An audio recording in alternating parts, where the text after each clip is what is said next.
আসসালামু আলাইকুম। প্রিয় দর্শক, আপনারা দেখছেন দৈনিক প্রদীপ শিকা ইউটিউব চ্যানেল। এখন আমাদের সঙ্গে যুক্ত হচ্ছেন আসসালামু আলাইকুম রহমতুল্লাহি ওবরকাতুহ। সম্মানিত দর্শক, পররাষ্ট্রমন্ত্রী ডক্টর খলিলুর রহমান সম্প্রতি ভারত সফর করে এসেছেন। আমাদের সরকারের জন্য এবং আমাদের দেশের জন্য ভারতের এই সফরটি নিঃসন্দেহে অত্যন্ত গুরুত্বপূর্ণ ছিল। প্রথমত হলো যে আমাদের অর্থনীতির ভঙ্গুর অবস্থা, যে অর্থনীতির আমদানি বাণিজ্যের অলমোস্ট 46% ভারতের সাথে সম্পৃক্ত। আমরা এশিয়ান ক্লিয়ারিং হাউজের মাধ্যমে প্রতি ৩ মাস অন্তর অন্তর যে ব্যয় নির্বাহ করি, এটা আমাদের জন্য একটা বিরাট পাওনা। অর্থাৎ আমরা আমদানি করছি, তার ৯০ দিন পরে এশিয়ান ক্লিয়ারিং হাউজের মাধ্যমে ভারতকে আমরা আমদানির মূল্য পরিশোধ করছি। অথচ এই অন্য যে কোনো দেশের সঙ্গে যদি আমাদের লেনদেন হয়, ইমিডিয়েটলি এলসি এর সাইট, মানে দেখার সঙ্গে সঙ্গে, অর্থাৎ এই পণ্য শিপমেন্ট করার সঙ্গে সঙ্গেই তাদেরকে টাকাটা দিয়ে দিতে হচ্ছে।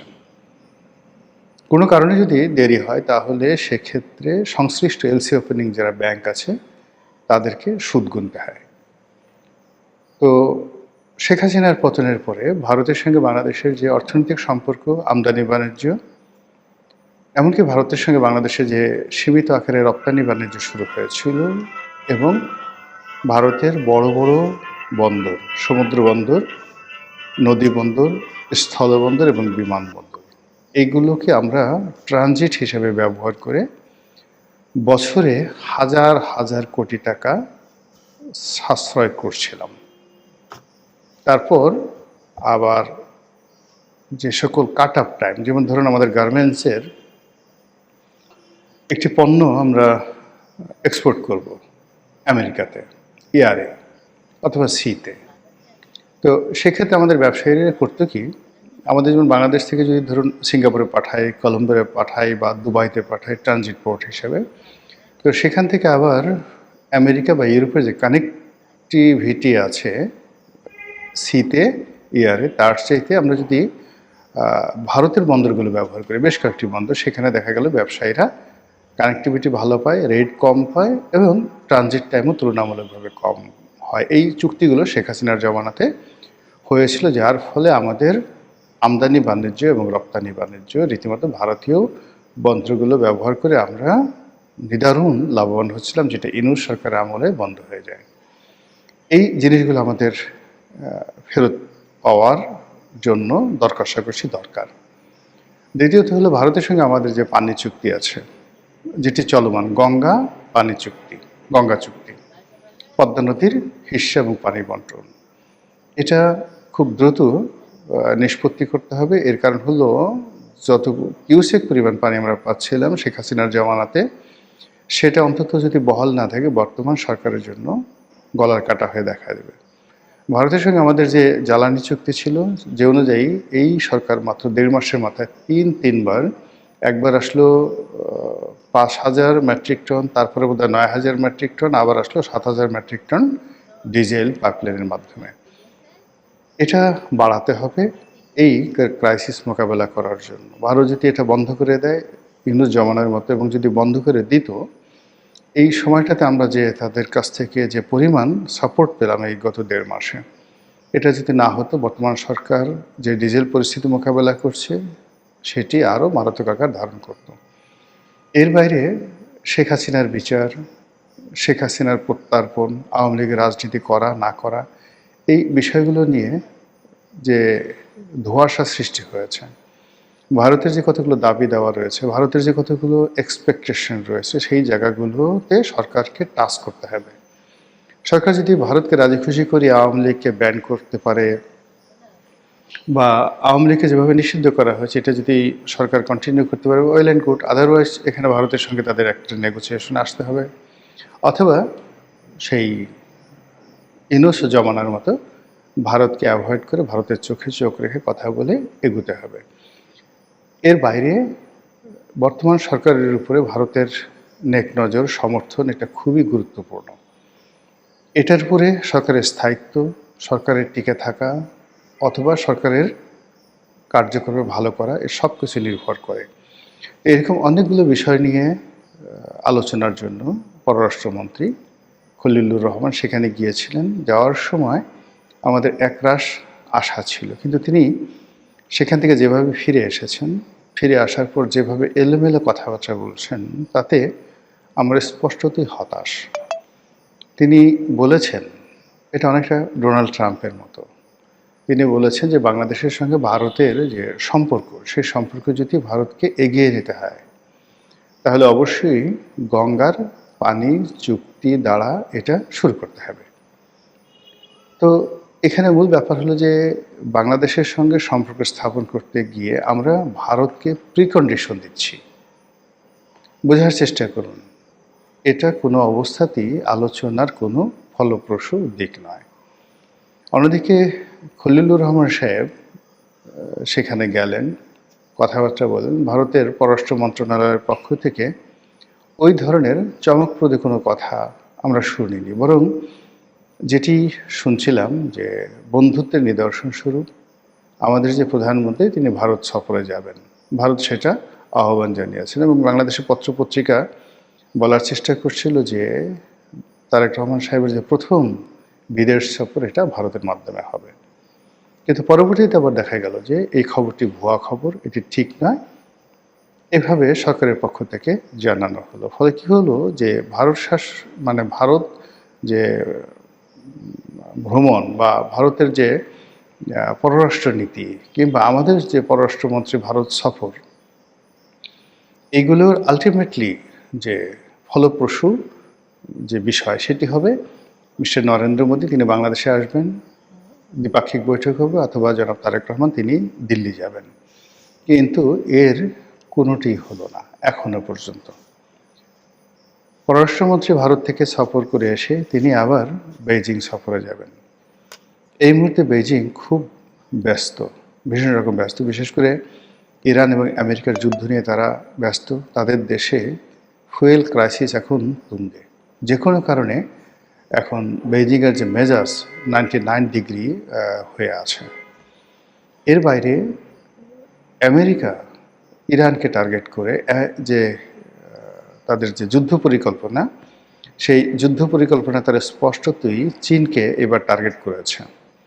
এর কারণ হলো যে আমেরিকা মনে করছে ইরানের যে সফলতা, সেই সফলতার পিছনে চীনের অস্ত্র, চীনের গোয়েন্দা তৎপরতা এবং চীনের যে যাকে বলা হয় ডিজিটাল প্রযুক্তি বা ড্রোন প্রযুক্তি, এটি যে কোনোভাবে হোক ইরানের কাছে নিয়মিত সরবরাহ করা হতো, যার ফলে যুদ্ধের ময়দানে ইরান অসম্ভব ভালো করেছে এবং আমেরিকাকে তছনছ করে ছেড়ে দিয়েছে। এখন যে অবস্থা দাঁড়িয়েছে তাতে করে চীন খুব দ্রুত তাইওয়ানের ব্যাপারে সিদ্ধান্ত নেবে।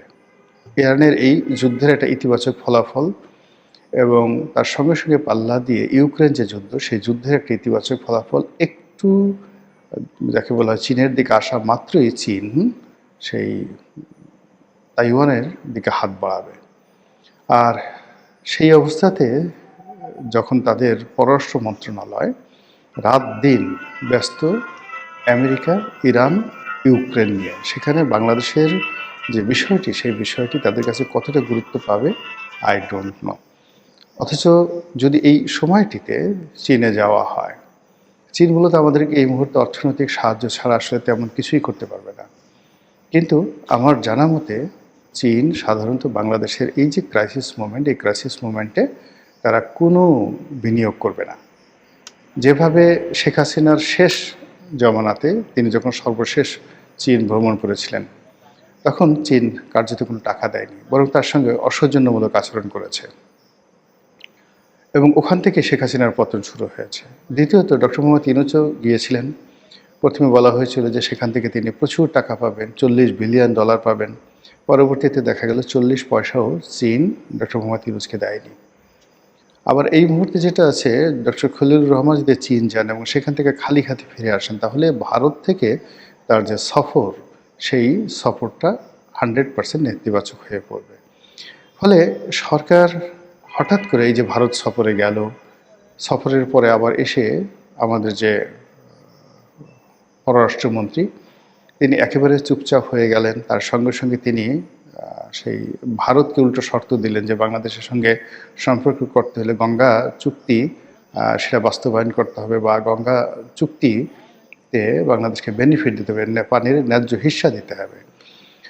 তো এই যে সমস্যা, এই সমস্যাগুলো কেন হলো? আমার কাছে যেটা মনে হয় যে ডক্টর খলিলুর রহমান দিল্লি যাওয়ার পূর্বে ঘটা করে শিরিন শারমিন চৌধুরীকে গ্রেপ্তার করা, এটি রং মেসেজ গেছে দিল্লির কাছে। দ্বিতীয়ত, ১/১১-র কুশীলব হিসেবে মাসুদউদ্দিন চৌধুরী এবং মামুন খালেদ, তাদেরকে গ্রেপ্তার করার পরে তাদের কাছ থেকে যে স্বীকারোক্তি আদায় করা হয়েছে, বা তারা যে স্বীকারোক্তি দিয়েছেন, যেগুলো পত্রপত্রিকা এসেছে এবং ওপেন সিক্রেট, সেখানে যে সকল কুশীলবদের নাম এসে গেছে, তারা বাংলাদেশের সবচেয়ে বড় রুই কাতলা। এই রুই কাতলাগুলো সেই আজকে প্রায় ৩০-৩৫ বছর ধরে দিল্লির দাস হিসেবে, দিল্লির এজেন্ডা বাস্তবায়নকারী হিসেবে তারা বাংলাদেশে বসে সবসময় ক্ষমতার কলকাঠি নাড়ে। আবার একই সময় এই চক্রটি, এই সিন্ডিকেটটি আমেরিকা এবং ইউরোপ, তাদেরও প্রতিবহী হিসাবে, স্বার্থ রক্ষাকারী হিসাবে, দাবিদার হিসাবে বাংলাদেশে কাজ করে। তো খলিলুর রহমান সাহেবের দিল্লি সফরের আগে শিরিন শারমিন চৌধুরীর গ্রেপ্তার এবং ১/১১-র কুশীলব হিসেবে খালেদ মামুন এবং মাসুদউদ্দিন চৌধুরীর গ্রেপ্তার, তার সঙ্গে সঙ্গে যেটাকে আমি বলবো যে সাপের লেচে পা দিয়েছে সরকার, অর্থাৎ ১/১১ সকল কুশীলবের নাম যেভাবে সামনে চলে এসেছে, এতে করে বাকিদেরকেও ধরতে হবে, এবং বাকিদেরকে যদি ধরা না হয় তাহলে এই যে দুজনকে ধরা হয়েছে, এটি সরকারের জন্য বুমেরাং হয়ে দেখা দেবে। এদিকে এনসিপি, জামাত, অন্যান্য যে রাজনৈতিক দলগুলো আছে, যারা সরকারের অংশীদার, তাদের কারোর সঙ্গে সরকারের সম্পর্ক ভালো নয়। খুব দ্রুত তাদের মধ্যে অহিনকুল বা দাকুমরা সম্পর্ক শুরু হয়ে যাবে। এছাড়া আরও যে জিনিস আছে, সেটি হলো সরকারের যারা শরিক রয়েছেন সরকারের মধ্যে, তাদের সবার সঙ্গে সম্পর্ক নষ্ট হয়ে গেছে।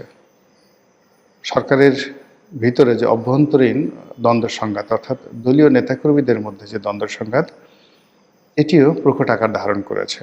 যারা এমপি হয়েছে, যারা হননি, যারা মন্ত্রী হয়েছেন, যারা হননি, আবার মন্ত্রী হওয়ার পরে যারা ভালো দপ্তর পেয়েছেন অথবা যারা পাননি, দপ্তর পাওয়ার পরে আবার স্বাধীনভাবে কাজ যারা করতে পারছেন তারা, বনাম যারা পারছেন না, এইগুলোর মধ্যে মানে দৃশ্যমান যে সকল বিরোধ আমরা দেখতে পাচ্ছি, তাতে করে সরকারের সামনের দিনগুলো মোটেও ভালো যাবে বলে মনে হচ্ছে না।